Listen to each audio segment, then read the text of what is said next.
Good morning, good afternoon, good evening, wherever you are tuning in. Thank you for being here. I'm thrilled to be here with you and to talk about a brand new film called The Shift. Indeed, in a moment, we're going to look at an incredible trailer. And I had the very great fortune, the great opportunity of getting in touch and dialoguing with Angel Studios, and they provided me a private viewing of the film. I was able to view the film privately, The Shift. And in the private viewing of The Shift, I was able to really give it a proper review, which I will probably do in a different show. But with that, I was able to really soak in all of the incredible elements of this brand new sci-fi film. Then I was able to do an incredible interview, a great interview with the creator and the author, the writer of the film, the very writer and the creator of the film, the one that put it all together. And we're going to check out the interview that I got to do with the very lively Brock Heasley. But before we dive into that, we're going to check out a trailer of the film, The Shift. And then right after the trailer, we're going to dive in directly to the interview that I did with Brock Heasley, the creator of the film.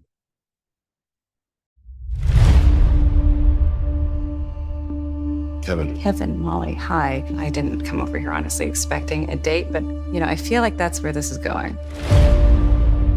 So the idea is what we have some fun and maybe we kiss.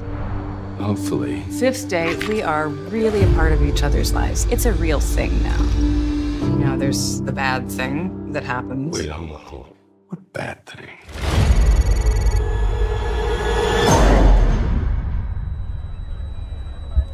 Hey, you're okay.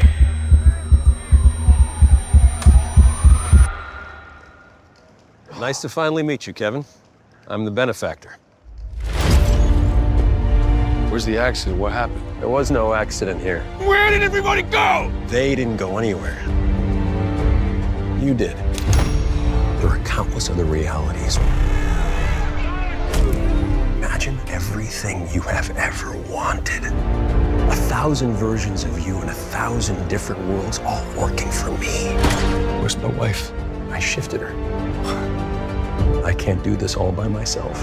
I think the truth is that you're a liar. Your goal is misery. I prefer the term chaos.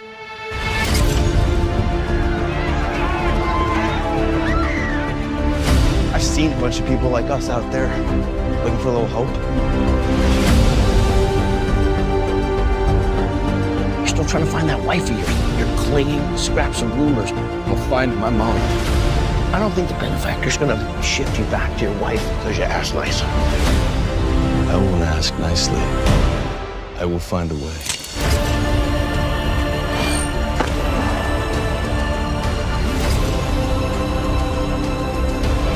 What do you want from me?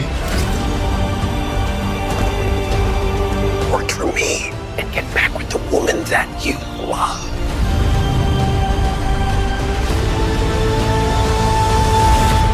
What if the bad thing tears us apart? Does that sound like something either one of us wants to endure?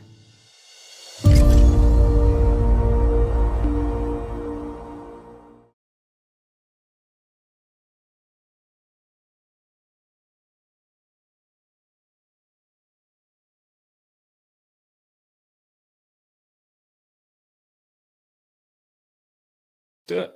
Okay, there. Now we're recording. I want to introduce to the audience Brock, and I want to make sure that I pronounce your last name correctly. Heasley, is that correct? Yes, Heasley, you got it. Incredible. Now, you are the mastermind behind the brand new film, The Shift. And let me put the title there for the audience there. This is a brand new film right now that everybody that I know is talking about. They're raving about it. People that have seen it, people that are getting ready to watch it are thrilled to get the opportunity because they have seen great trailers in social media. They've read a little bit about what it's about. My dear friend, my brother, can you tell us a little bit, what is this movie about and why should people, not only Christians, but maybe people that aren't Christians, why should they get to the theater and watch this film? Yeah, and that's certainly what we hope for. The Shift is a story about an ordinary man.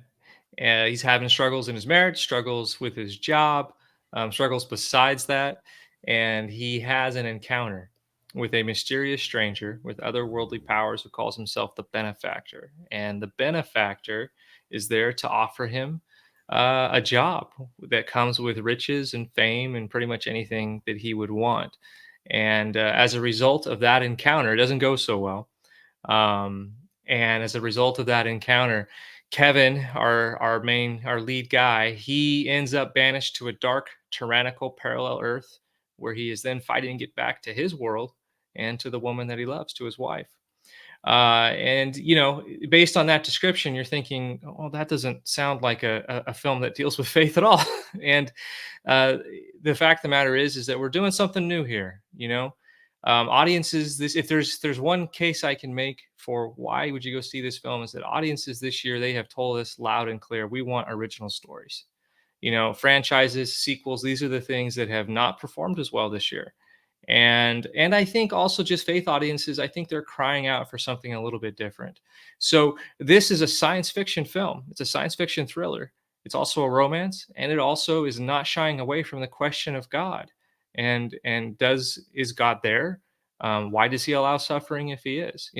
We're this film is very much inspired by the book of Job. And we're not using science fiction as a way to fictionalize God or as a way to propose a new theology or anything like that. It's quite the opposite. In much the same way that C.S. Lewis used his faith and expressed it through the Chronicles of Narnia, which was a fantasy.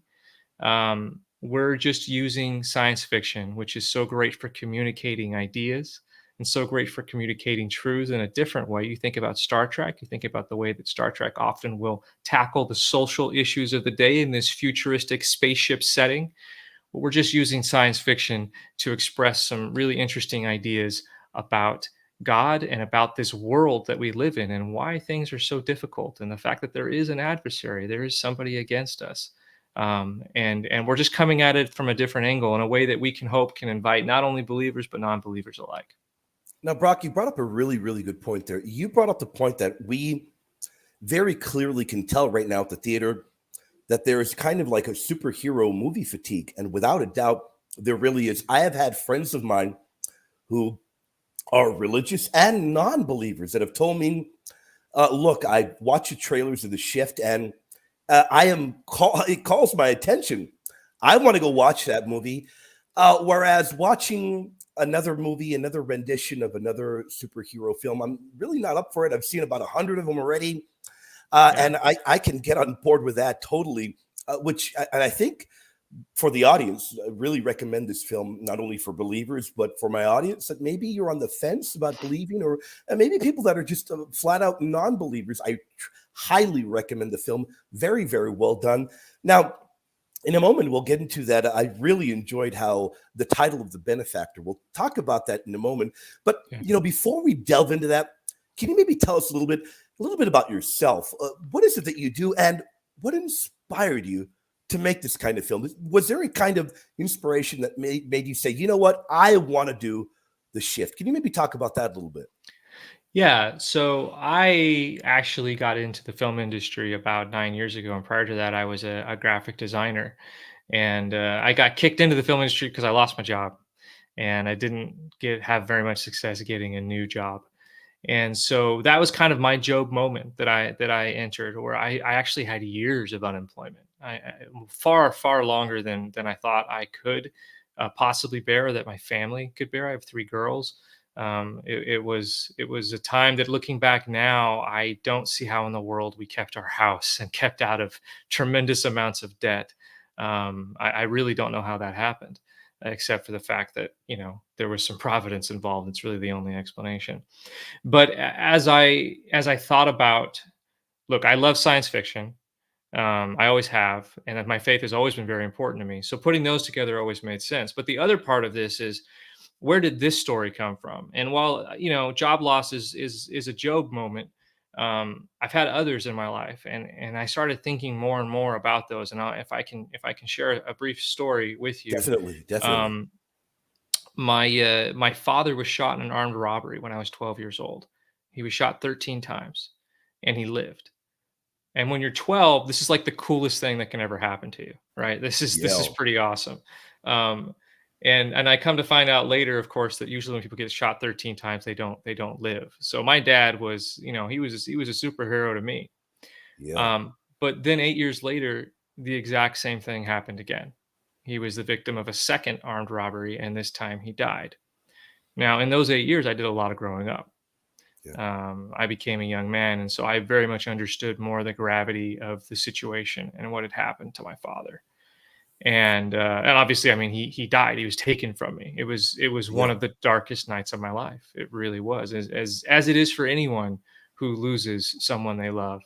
But to lose him that way, that violently, two men had entered his store and meant to kill him. It wasn't an accident. They took away his life on purpose, and they took him away from us on purpose. And so, as you can imagine, one of my first reactions was anger. Was just an incredible amount of anger because these men had done this. Um, and then, and one of the more powerful things of my life happened. That anger just went away. It just disappeared, Wow. and it was replaced. I mean, this was almost. It was just that same night, and it was replaced by love, and it was replaced by empathy. Wow. And the love and the empathy I had was for the men who had killed my father. And they, they're children of God in the Yeah. same way that I am. They Yeah. didn't grow up wanting to kill somebody. They didn't Sure. want to go. They didn't grow up wanting to commit crimes and things like that. And at some point, things had gone astray for them. No And doubt. so we weren't all that different. And the other thing of it is that I realized that what they had done to my father was far worse than what I'm sorry, what they had done to themselves was far worse than what they had done to my father. No doubt. Um, they took away my father's physical life, but the harm that they did to their own souls.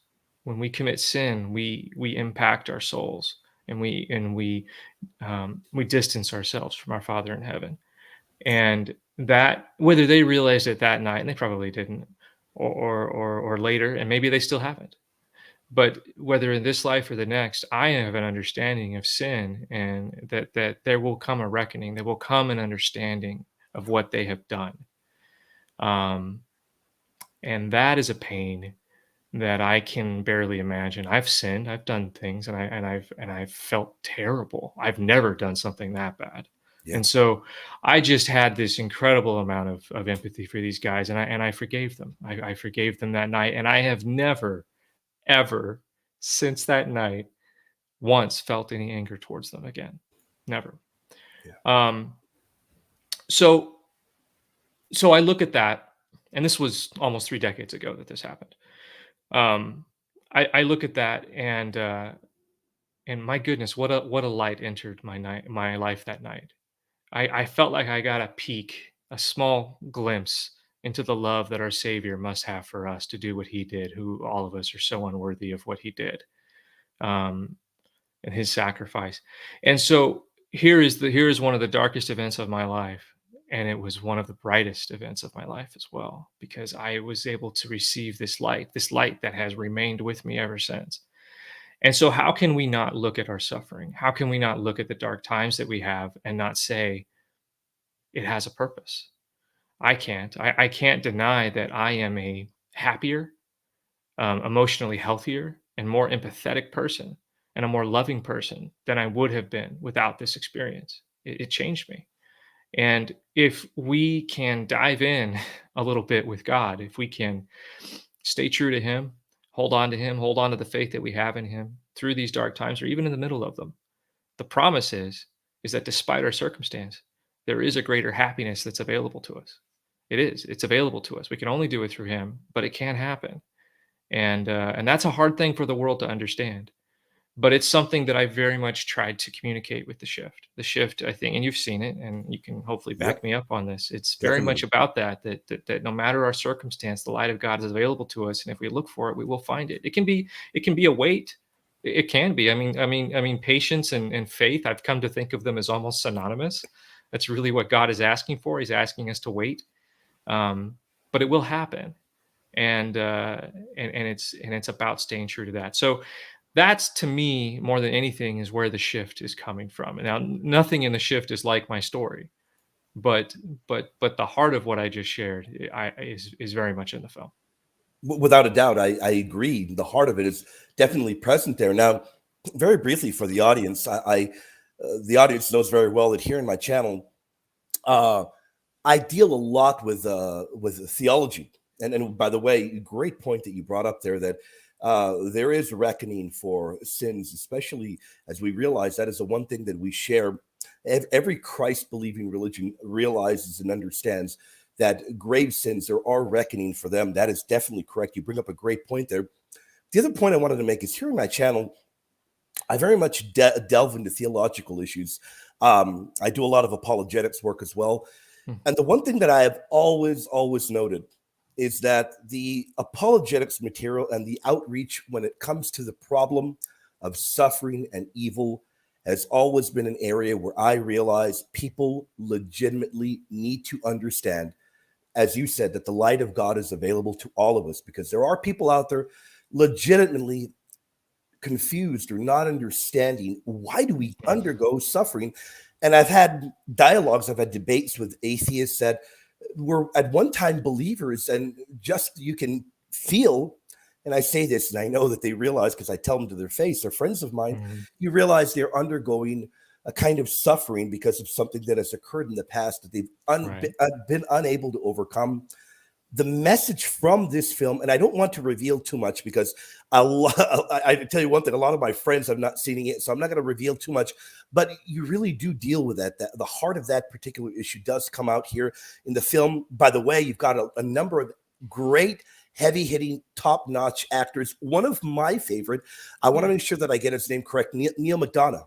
Is that Neil correct? McDonough. Yeah. Hmm. One of my favorite actors from Amazing Band. actor. Oh, great actor from Yeah. Band of Brothers, did an incredible job. And my goodness, I don't know how the Academy works. I have no clue, but goodness, the incredible job he did here.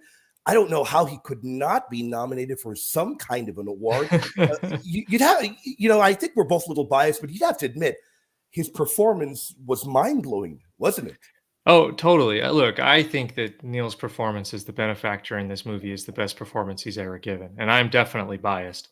But Yeah. Neil has also referred to this role publicly as the culmination of all of the many villain roles that he has taken. And in the last Wow. 10 years, Neil has almost done exclusively villain roles. He is known as one of the great Hollywood villains, which is so ironic because if you know Neil, you know him to be such a kind family man and someone who cannot help but talk about his faith and is such a strong Christian, and Yeah.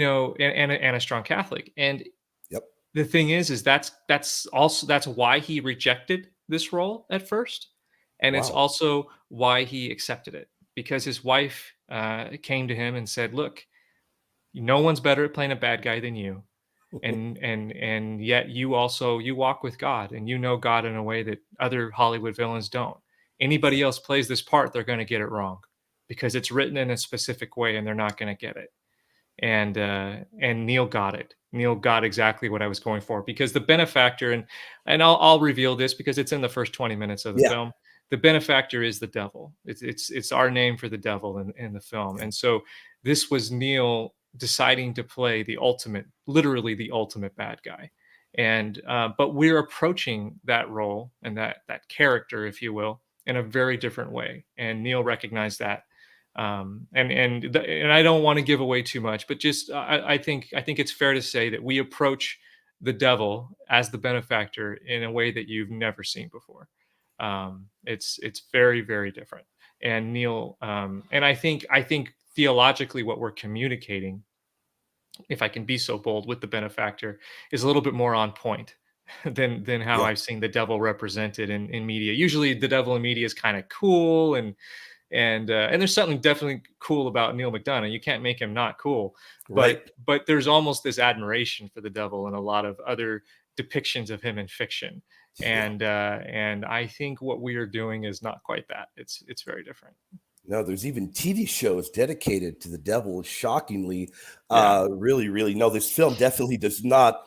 can glorify the devil at all. Now, before we delve into other elements, the one thing that I really was blown away by was giving him the title the benefactor.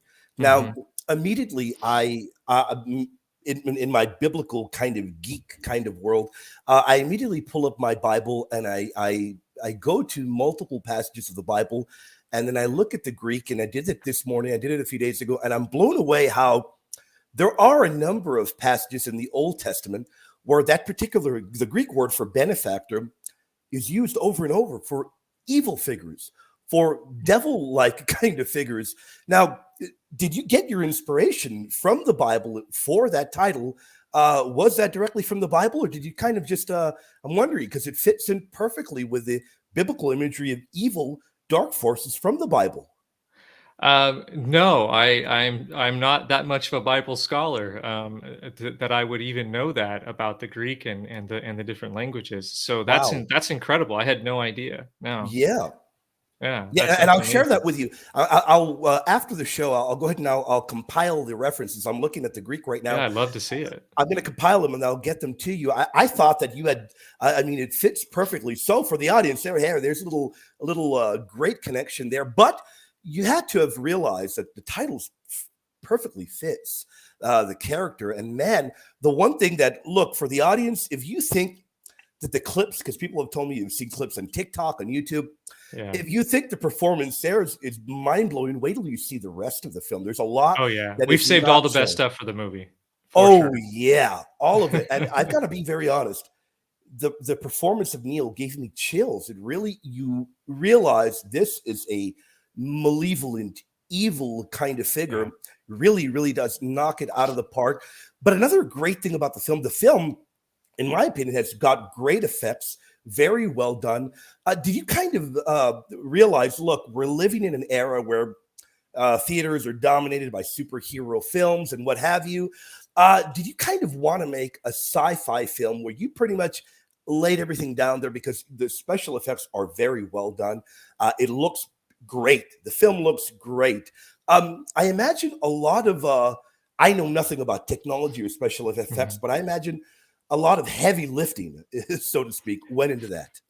Yeah, no, there's actually probably a lot more effects than people think there is in this movie, and most of them are invisible. There's over 400, I think, is how many effects Wow. we ended up with in the end. Everything from the bullets. So we got these kind of like sci-fi bullets that are stormtrooper like figures. They're called the Lancers are Yeah. shooting.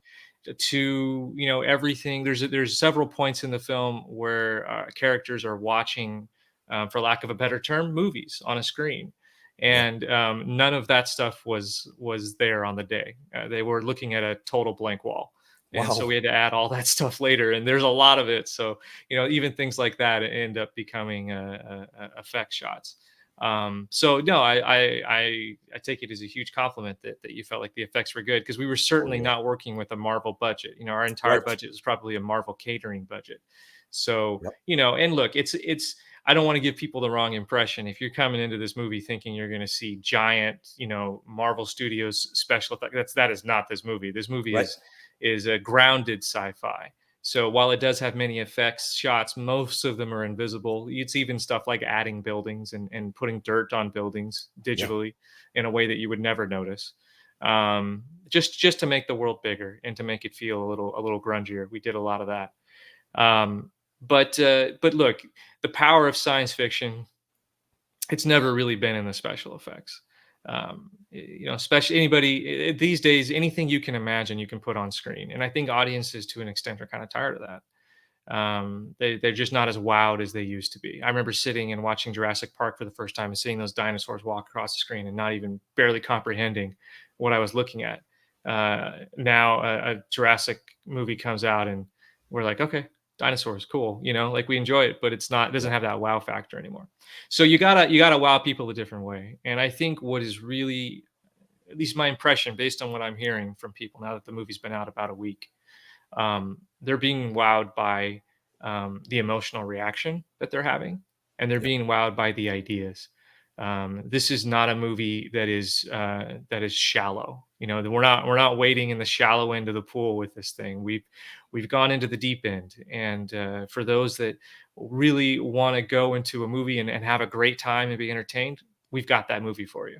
But if you're also looking a little deeper than that, and you want something that you can really chew on, and you want something that afterwards, when you go out to dinner, you're just talking about the movie you just watched because there's so much to dig into and it's so exciting. We've got that movie for you too. I really think we do, based on what I'm hearing from people. In fact, I've heard people say, "Don't go alone," because you're going to want to turn to the person next to you and talk to them after it's over, and you better make sure there's somebody there to do Yeah. that with, because it's just that kind of movie. No, I agree 100%. It really, really is. And I know that you all very likely, we were talking about this before we began filming, you all very likely will be, or you all are already set to open in the UK. Is that correct? Yeah, yeah, and I don't. Yeah, we're going to be opening in the UK next week, Ireland Great. and England, and yeah, we're going to be doing some. We're going to be having our opening. I think is on the 15th, December 15th. Okay. We open in the UK. Yeah, Good news, because I do have a substantial audience that tune in from England. That is great, great news. So check out, you can go, if I'm correct, you can go to the website on Angel Studios, and the website that you can check out what theaters you can find the film in showing over yeah, there. Is that correct? Yeah. Okay. yeah. Great. Great. Angel.com/the shift. You can see exactly where it's playing near you. And I'm not Good to sure that know. the UK theaters are up yet, but maybe by the time this airs, it will be. But Great. definitely, that's where you want to go. That is good to know. So by the time this does air Saturday evening, you'll be watching this on a Saturday evening. There'll be a link down there to Angel Studios where you can check to see. And if it has not updated yet, keep checking. It eventually will. Now, Yeah. I'm blown away by the way, I want to second that, where you point out how there really is something in the film for everybody. It's a romance film. It's a science fiction film. Mhm. And really, really, for people that love I love sci-fi films, and I think Mhm. I want to second that as well. Sci-fi movies have never been about overloading a film with special effects. They've been about story. Does the Right. story captivate you? Does it blow you away? And you, all of that, you tick all of those boxes here. It does. Now we have a character by the name of Kevin in the film, Mhm. who uh, by all intents and purposes, is a type of Job. Isn't that correct? Yeah. Can you talk about that a little bit without, I guess, without revealing too much? He would be pretty much a type of Job. What was the kind of angle that you were going for in terms of this, your protagonist? Yeah. So Job, who by the way is played brilliantly by Christopher Polaha. Oh yeah, He is in every scene of the film, and he really carries this film on his shoulders. And as great as Neil is, and Neil's great, I think he's not as great as he is without a fantastic scene partner. And oh and yeah. Chris is his scene partner in every scene, and Chris really just embodies that everyman. He's got a real kind of, it's almost like a smoother Jimmy Stewart, kind of feel My to goodness, Chris. let me briefly interrupt you, brother. Let me Yeah. just briefly interrupt you, because you blew me away there. I have told, and when they're watching it, I have told near and dear friends of mine, I made that exact parallel Did to you Jimmy really? Oh, that's Stewart, the cool. exact parallel, because my all-time favorite film is It's a Wonderful Life, and I'm a Great movie. massive Jimmy Stewart fan. What a great parallel! So you intentionally, did you intentionally go for that? The It's a Wonderful Life comparison is one that has been made a lot in the weeks since it's come out. Yeah, It's a Wonderful Life is one of my favorite films. It is definitely in my top 5. yeah, I never thought of this as It's a Wonderful Life, except for the right. fact that I do consider It's a Wonderful Life to be the first multiverse film. There you go. Yeah, Like it really is if you think about it. without a doubt. And but I do think it's an apt comparison. I mean, look, whether or not The Shift is a classic on par with It's a Wonderful Life, let's set that aside, right? We're not going to go Right. there. But in terms of thematically what we're doing here, I mean, people forget how dark It's a Wonderful Life is. I mean, you're talking about a movie that revolves around the lead character trying to commit suicide. Yep. I mean, that is the inciting incident for everything. Oh yeah. It's really dark. And in fact, it's dark enough that in the end, and people forget about this too, evil wins. Potter does not pay for his Right. crime. Not only that, he gets away with it. Yeah.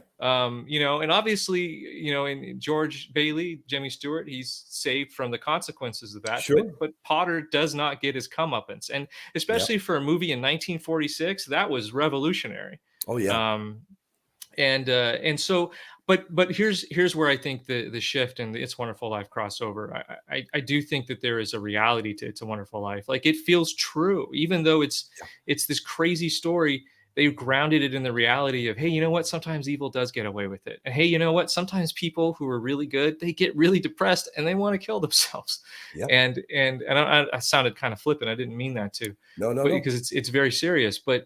But It's a Wonderful Life takes this emotional reality that we are all familiar with, and it puts it into the fantastical context. And I feel like that's what we're doing with the shift, or at least that's certainly what we Yeah. set out to do. Like, let's treat these people and their relationships as real. Let's not pretend that everything's Pollyanna and everything's going to work out perfectly, but let's show how there is goodness, and that even though evil can win the battle, God will triumph. And I think that's what It's a Wonderful Life is ultimately doing, and I think that's what we're doing. But to get back to your question about, you know, the Job of it all, you know, the thing about Job is that the book of Job, which very much inspired the shift, is a fascinating book. It's also a very poetic book, and its protagonist, Job, as a righteous and upright man, it's not that interesting, to be honest with you. Right. He's not that Right. interesting of a character, because he's not really a character. That's not the point of the book of Job, is to establish this character with this arc and twists and things like that. That's not what the book of Job is doing. Yep. And so to be inspired by the book of Job is not to say, hey, we went through chapter by chapter and we just hit all those beats. That's not what we did. But we took the spine of that, this idea of a man who is faithful, a man who has gone through something, and we don't know what Job went through. We don't know why Job was so faithful, but I know from experience that you're not just faithful because you decide to be, or because you're just really cool. You're faithful. That kind of faith, the kind of faith that Job demonstrated, that faith comes from experience. That comes from, he's passed through something to Oh yeah. get to that point where he's that strong. But we don't know that part of Job's story at all. We come into him when he's already, you know, a middle-aged or an older man. We have no idea what his life experience was. And so in approaching this film, I really saw the first act of this film. You're going to watch the first act of The Shift and you're going to be like, I don't see how this is a Job story. And that's exactly Right. correct. The first act of the film is me trying to explain, how does somebody become like Job? What experiences could somebody have that would lead them to have faith that's that strong? And Yeah. what happens by the end of the first act of The Shift is Kevin has seen the reality of God, the power of God. There's a demonstration that happens in that film, in the first act, where Kevin knows without a doubt God is real and he knows me. Yep. And that's when our Job story starts. That's when Kevin, for all he can see, is dropped off a cliff and God abandons him and strands him. And he has to endure this long trial in which he cannot see God and all he can see is evil around him. And that's the experience that Job had. So, in crafting this story and in crafting this character, it was about giving him real struggles, making him more of a real person. Kevin, our Job figure, he's righteous and he's sticking true to his faith, but he's also somebody who struggles with anger. Oh yeah. He's also somebody who struggles with letting go. He holds on a little too tightly to people and to what he wants. And so Kevin has a bit of a journey to take. Even within his faith, he has some personal growth that he needs to do and achieve by the end of the film in order to truly understand what God is doing with him and what God wants for him. Yeah, you lay that out brilliantly, and indeed, so many attributes there that really so many people can relate to. A lot of us can relate to this figure without a doubt. And now another thing that we see is real life, everyday kinds of struggles. We look at a marriage that is everything but perfect, and we look at an individual who struggles a lot, and a lot of people I know can relate to this, as we all deal with struggles in everyday life. But I think the other thing as well, I don't want to reveal too much, is that through all of this, God is always present through all kinds of suffering. God is present. God loves us. God cares for us. And to me, the very important point is that the devil, as is very clear from the scriptures, church tradition, the Mhm. movie, is a liar. Is Right. at his very core is a dastardly kind of liar, and the film brings that out very, very well. Yeah. I think you hit it right on point there, and that does get to the heart of the message from the Book of Job. Now, Mhm. another thing you deal with is so well, and you briefly talked about how It's a Wonderful Life really is the very first film that deals with the multiverse. I agree with you there. Now I'm Yeah. trying to talk about the multiverse without revealing too much. I don't want to reveal too much because that to me is very, very important. And I'm not sure. I don't think the TikTok trailers or YouTube really, they kind of show a little bit of it. Mhm. Um, but can you maybe touch upon how you deal with the multiverse without revealing too much from this film? Yeah. Because we do know that there's a kind of technology that can move people from reality to another. Can you Right. maybe is it possible to talk about that a little bit there? Yeah, for sure. I mean, this is one of those things too that is also within the first 20 minutes of the film, so I think it's Yeah. fair to talk about. But yeah, the multiverse does play a role in this, and it's crazy because Hollywood has done so many multiverse movies. I mean, the most recent Best Picture winner was a multiverse movie. When I first conceived of this thing 8 years ago, I had to explain to people what the multiverse was. Now we're in Wow. a point where everybody's like, "Oh, you're just riding a bandwagon here," and it's like, "No, I got on this train a long time Yeah. ago. What are you talking about?" Right. Like you all just caught up to what I was doing. Yep. But yeah, no, look, and I want to be careful how I talk about this because I know that there are some people who actually object to this film because Yeah. we've brought in the multiverse. Some people feel like Yeah. the multiverse as a concept is anti-God and it cannot be real, It's not. and Yeah. they're like, why are you like, this cannot be a Christian movie just by virtue of the fact that we've put the concept of the multiverse within it. Um, Setting aside whether or not the multiverse is a real thing and string theory and all that, I don't know. I'm not a scientist. I don't even Right. care if it's real. It doesn't Yeah. matter. What the point of it is that it is a science fiction concept that gets us to something. Oh yeah. Like I talked earlier about how science fiction is such a great idea to communicate principles, and a great genre to communicate principles and truths and ideas. And that's what interests me about the multiverse. And if you think about the multiverse and what it really is, the concept of multiverse is that every choice we make, there is another reality where we make a different choice. And that goes for everybody who's ever lived, and that goes for every choice we make. So, embedded within the idea of the multiverse is the idea of choice, and that our choices matter, and that our choices have consequences, and that there are other paths. And who among us doesn't think about the path that we didn't take? You know, the school that we didn't attend, and Oh who we yeah. would might have met there. And for me personally, if I had attended the other school that I was looking at, I would have never met my wife, and how different my life would have been had Yeah. that not. And so these small things, they have big consequences. So choice is also a very, very important idea as a believer. As believers, our choices define us.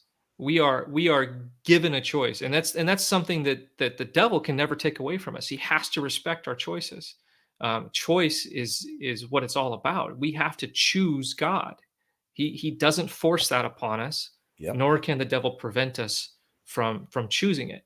So our choices are hugely consequential, and they are part of our faith. They're one of the most important parts of our faith is the freedom to choose. Yeah. So the multiverse becomes a great metaphor for these choices that we make and these paths not taken.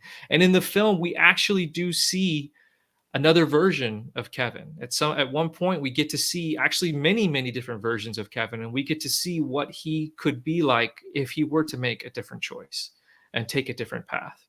And so that's why this is a multiverse movie, not because it's cool, even though it is. It's really Very. fun to think about, but also because it gets us to the ideas that we're trying to get at, and the expression of faith that I believe that this film is.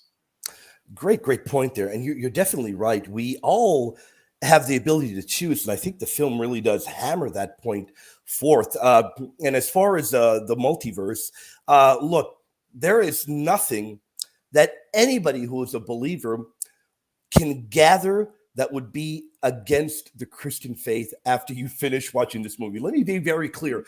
Whether you are Catholic, Eastern Orthodox, evangelical, whatever, if you profess that Christ is your Lord and Savior, you go watch this film, you're not going to leave the film thinking, man, they really attacked my faith. No, you're not going to leave. You are not. So it's very clear. The message at the heart is very clear to me. As Christians, we believe that we have free will, and our choices, they can be profound.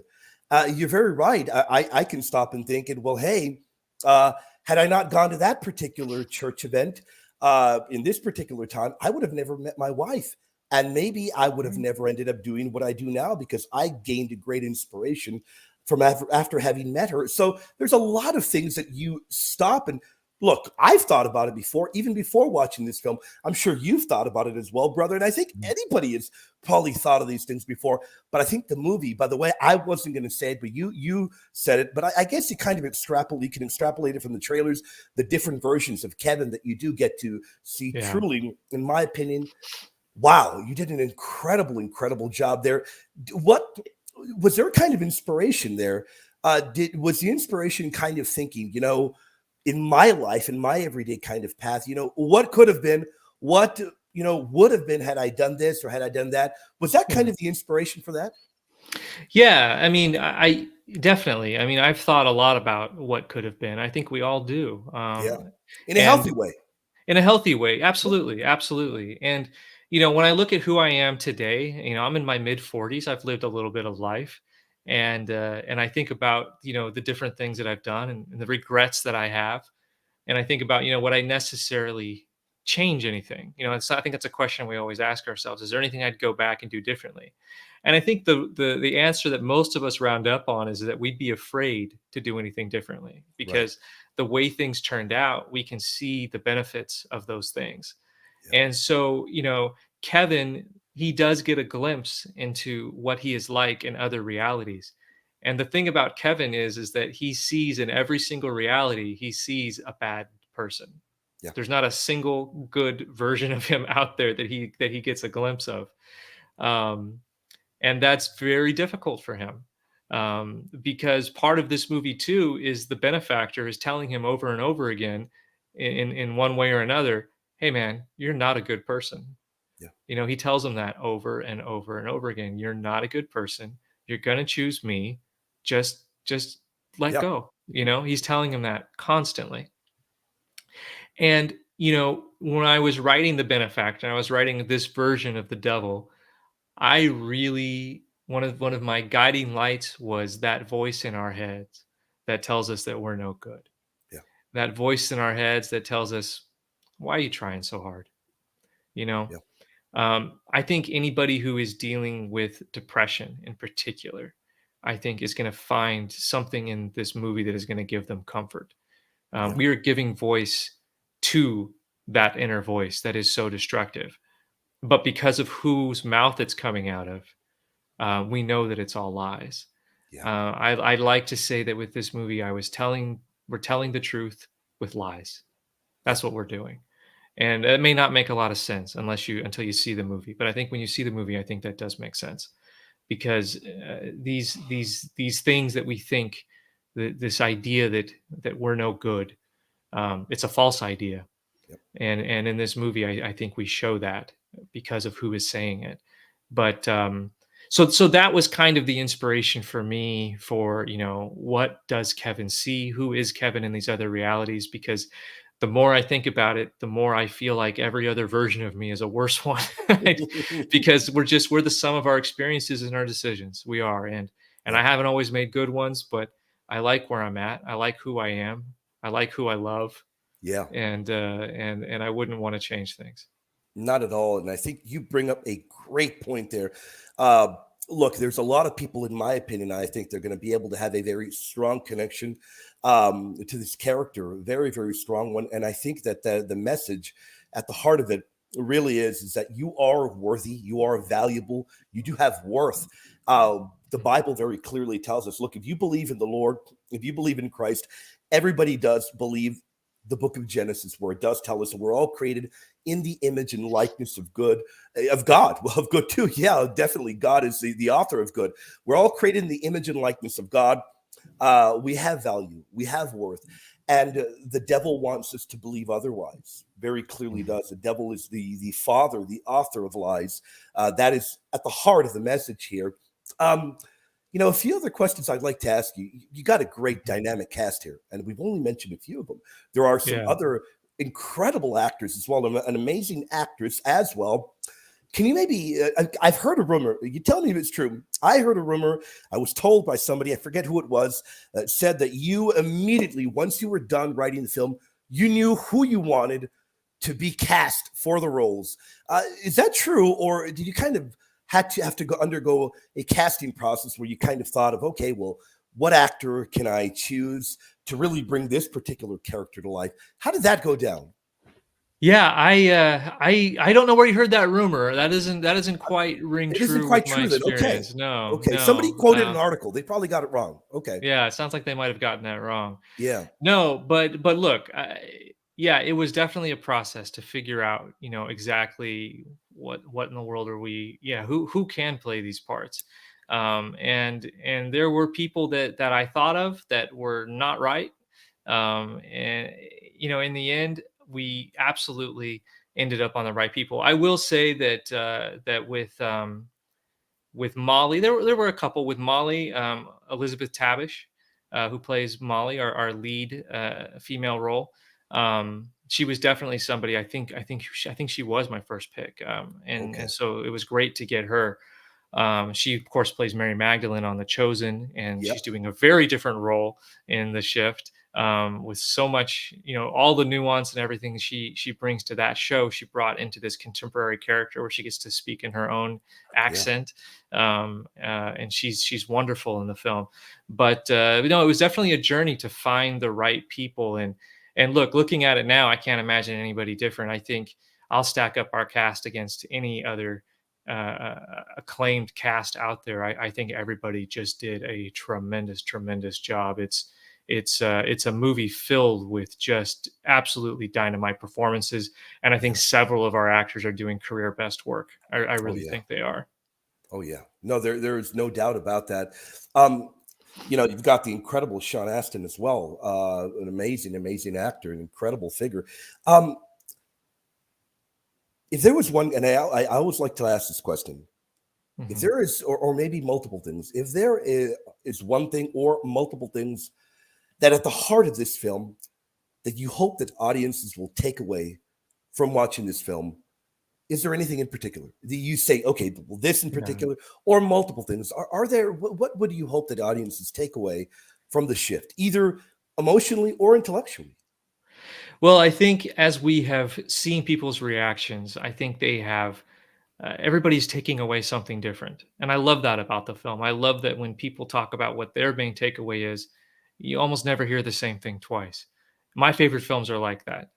Two very opposite examples I can think of are Citizen Kane and The Incredibles. If you were to ask people, what is Citizen Kane about? What is The Incredibles about? You ask 10 people, you get 10 different answers. And I think our film has an aspect of that, to where um, everybody I talk to, they're really digging in on something different. For Oh me yeah. personally, I definitely most connect with the idea that darkness is our way to light, that we cannot comprehend the light and the love that God has for us unless we pass through something. It's why opposites are so important. How can you understand bitter if you don't taste sweet? How can you understand good unless you have an understanding of evil? Yep. And I think ultimately that's the point, is that God wants us to be happy. He not only wants us to be happy, he wants us to be deliriously happy.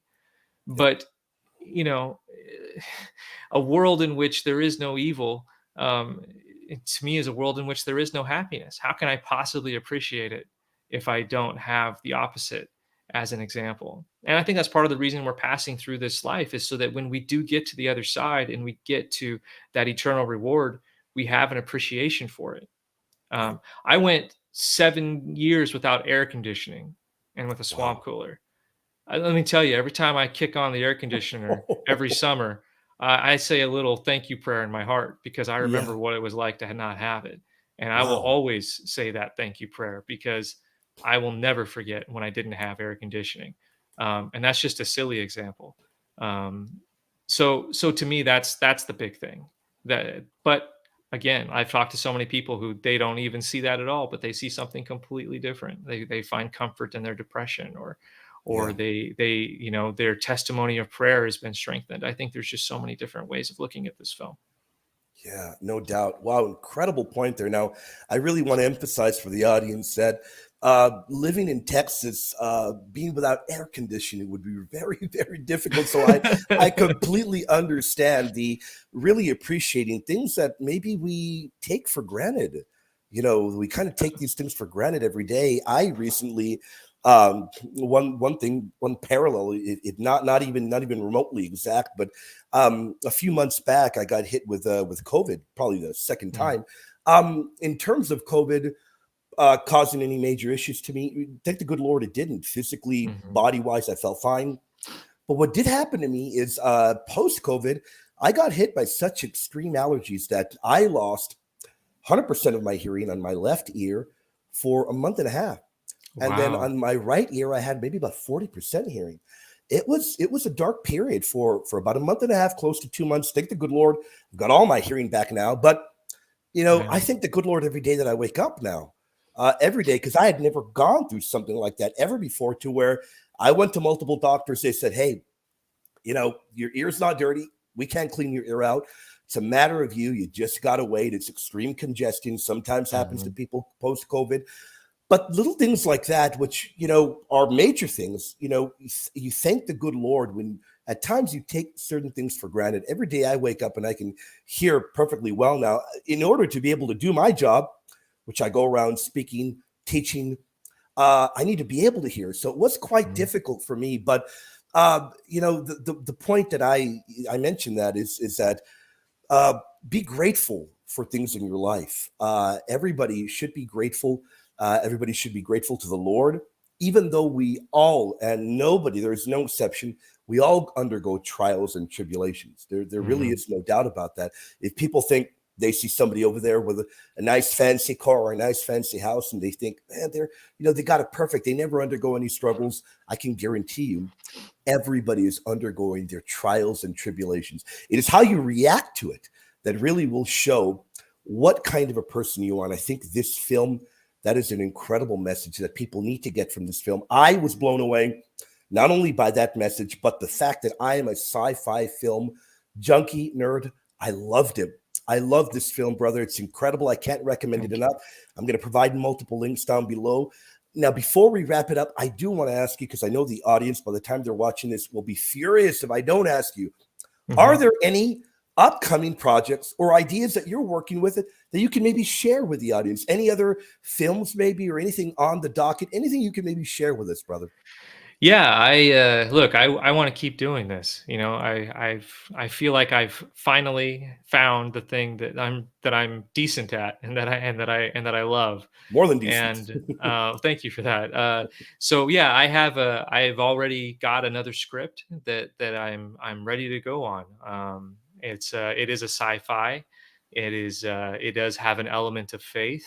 It's not quite trying to break your brain as much as the shift is, Right. um, but it deals more specifically with the idea of forgiveness and the need that we have to forgive everyone so that we can be forgiven. Yeah. I'm really interested in that topic, especially given the experiences in my life. I think forgiveness is one of those things that is worth drilling down on and really taking a hard look at. And I hope to do so in a way that will cause reflection within ourselves, and at the same time, I want to see some cool action. I want some car chases. I want some Yep. cool fights. All that stuff is going to be in that movie as well.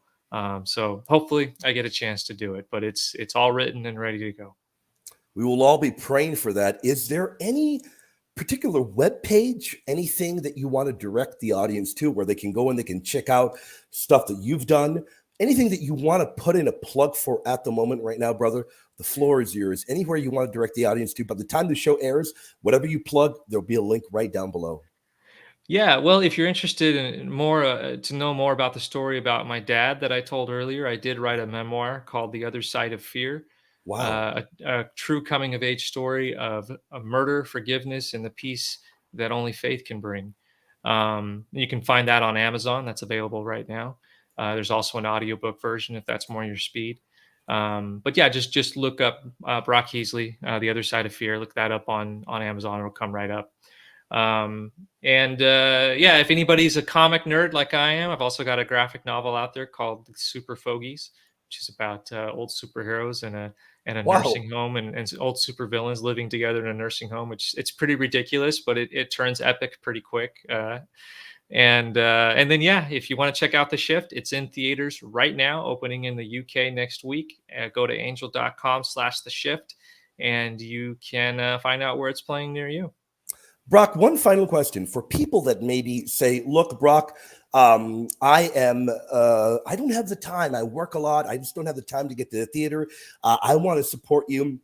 Is it Mhm. possible? Will this movie ever be out to stream? Will it be out anytime soon to where we can stream it? We can purchase it on any kind of streaming platform. Do you all have plans for that as well?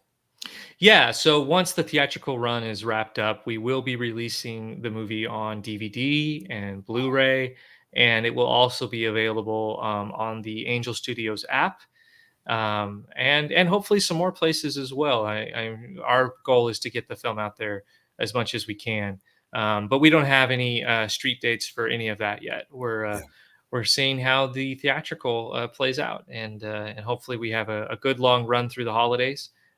Because really, and I am very sensitive to everybody has a different circumstance. So for some people, they can't get out to the theater, and Right. I beg your patience on that for us to deliver the film to you in a way that is more comfortable for you. But for those that are able, I really would encourage the theater experience. We designed this movie to be seen on the big screen and to be heard on the big screen. There are moments in this film that just don't play the same on a phone or even on a television. I agree. You're gonna want that big sound and that big screen. Yep. And so yeah, we encourage people to please go out and support this film. And look, people talk about the Hollywood agenda sometimes. Hollywood's got this agenda. Yep. Hollywood has one agenda, and that's money.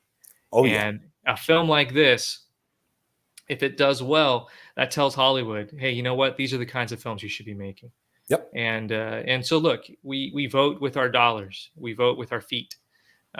So I would just encourage everyone that if this sounds even remotely like a film that you might enjoy, go check it out and let Hollywood know, let the marketplace know that these are the kinds of films that we really want to be seeing. And look, even though it's not a Christmas film, the comparisons to It's a Wonderful Life, I don't think are totally off. And I think Right. that this is a film too that can offer some encouragement at a time like this. This Oh, is yeah. obviously a special time of year, but for some people, it's a really hard time of year. It's a really difficult time. Yeah. And I think that this film is especially is has something to say to people who might be having a hard time right now. Brock, I could not have said it any better. You said it perfectly. This is a perfect time to watch this film. And indeed, I've got to say, get a big bucket of popcorn and Yeah. get a soda or two. Take your family, go watch the film. And if you can, there's also links on Angel's website, well provide where if you've watched the movie, you want to pay it forward and get people a ticket or help donate a ticket to people that are maybe less fortunate that need Mhm. to watch this film. There's a way to Yeah. do that. And I'm going to provide the ability as well here. There'll be a link there. Think of other people during this time. We realize that there are people that are incredibly fortunate. We realize that everybody is blessed by the Lord. Maybe those that are not as fortunate in terms of finances can't get to the theater or really can't afford a ticket. Think about donating if you can. There'll be a link down below so you can consider that. And Brock, I've had an incredible time talking with you. Great Oh, time talking with you, I've brother. enjoyed this so much. It's been great, brother. I'm going to have to bring you back in the future for anything that you are working on. You're always welcome right here on my platform, on my channel. Thank you for And I'm that. going to be praying for you, brother. And I hope you pray for me. I'll be praying for your family as well. Thank you for coming on, my friend. Absolutely. Thank you so much. Appreciate it. God bless you. And Best as of well. luck in the theater run. Thank you.